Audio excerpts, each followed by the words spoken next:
عمرے کی حقیقت کیا ہے؟ اس کا آسان طریقہ کیا ہے؟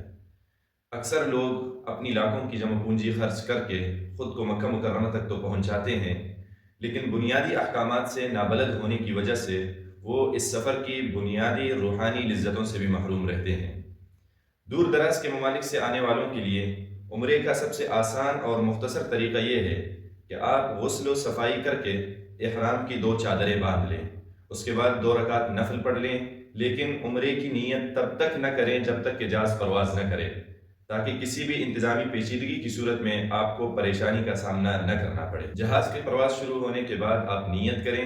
نیت کے الفاظ کچھ یوں ہیں: اللہم انی ارید العمرۃ فیسرھا لی وتقبلھا منی۔ اور اگر یہ الفاظ آپ کو یاد نہیں ہو سکتے تو اپنی مادری زبان میں کسی بھی زبان میں آپ یہ نیت کر سکتے ہیں کہ اے اللہ، میں آپ کی رضا کے لیے عمرے کی نیت کرنا چاہتا ہوں، آپ اس سفر کو میرے لیے آسان بنا دیں اور اس کو اپنی بارگاہ میں قبول فرمائیں۔ اور اس کے بعد تلبیہ کا ورد کرتے رہیں۔ تلبیہ کے الفاظ کچھ یوں ہیں: لبیک اللہم لبیک، لبیک لا شریک لک لبیک، ان الحمد والنعمت لک والملک لا شریک لک۔ پورے سفر میں تلبیہ کا ورد کرتے رہیں۔ مکہ مکرمہ پہنچنے کے بعد اگر آپ تھکے ہوئے ہیں تو سب سے پہلے اپنی تھکاوٹ کو ختم کر لیں اور بالکل پرسکون اور فریش ہو کر مسجد الحرام کی طرف تشریف لے جائیں۔ مطاف میں داخل ہونے کے بعد ازدواء کا عمل کر لیں، یعنی احرام کا چادر دائیں کندھے کے نیچے سے گزار کر بائیں کندھے کے اوپر ڈال دیں اور پھر طواف کی نیت کر لیں۔ یہاں پہ آ کر تلبیہ یعنی لبیک اللہم لبیک پڑھنا ختم ہو جاتا ہے۔ طواف کا آغاز حجر اسود کی سیدھ میں ہوتا ہے، جس کے لیے آج کل علامتی طور پر دائیں جانب سبز رنگ کی لائٹ موجود ہوتی ہے۔ یہاں پہ آ کر آپ حجر اسود کی طرف رخ کر لیں اور دونوں ہاتھ اٹھا کر بسم اللہ اللہ اکبر کہہ کر ہاتھوں کا بوسہ لیں اور پھر اپنی طواف شروع کر لیں۔ طواف کے دوران اس بات کا خاص اہتمام رکھیں کہ کعبۃ اللہ آپ کے بائیں جانب ہوگا، تبھی آپ درست سمت میں طواف کر رہے ہیں، ورنہ آپ کی طواف درست نہیں ہو رہی۔ طواف کے دوران مرد حضرات پہلے 3 چکروں میں رمل کریں گے، یعنی دائیں کندھے کو ہلا ہلا کر چلیں گے جیسے پہلوانوں کا چلنا ہوتا ہے۔ ہر چکر کا آغاز حجر اسود کے استلام سے ہوگا۔ ایک چکر حجر اسود سے شروع ہو کر پھر حجر اسود پر ختم ہوگا۔ 7 چکر لگانے کے بعد پھر حجر اسود کا استلام ہوگا اور پھر ازدواء ختم کر کے یعنی دائیں کندھے کو ڈانپ لیں اور کسی کونے میں آ کر مقام ابراہیم کی سیدھ میں کسی بھی جگہ پر جہاں پہ آپ کو موقع ملے وہاں پہ 2 رکعت واجب طواف کی پڑھ لیں۔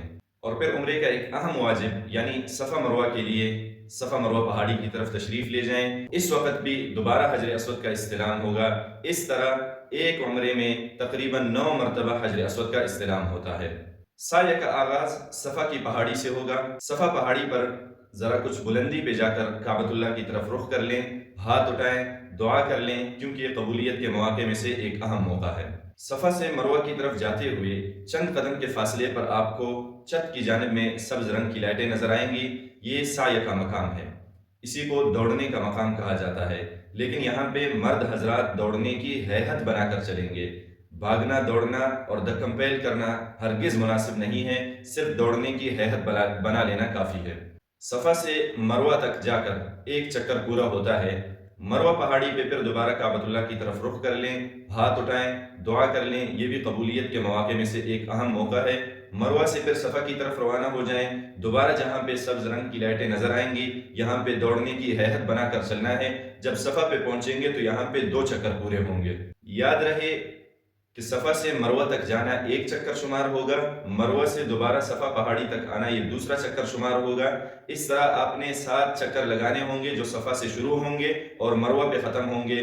بہت سے لوگ یہ غلطی کرتے ہیں کہ صفا سے مروہ جا کر مروہ سے دوبارہ صفا پہ آ کر اس کو ایک چکر شمار کرتے ہیں اور اس طرح ان کو 7 کی بجائے 14 چکر لگانے پڑتے ہیں، بلا وجہ وہ اپنے آپ کو مشقت میں ڈالتے ہیں۔ طواف اور سعی کے بعد حلق یا قصر کی باری آتی ہے۔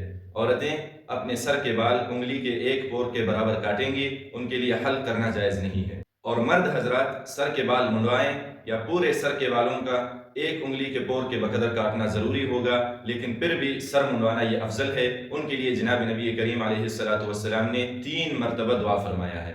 اس کے بعد 2 رکعت نفل پڑھ کر دل سے دعا مانگیں، یہ بھی قبولیت کے مواقع میں سے ایک اہم موقع ہے۔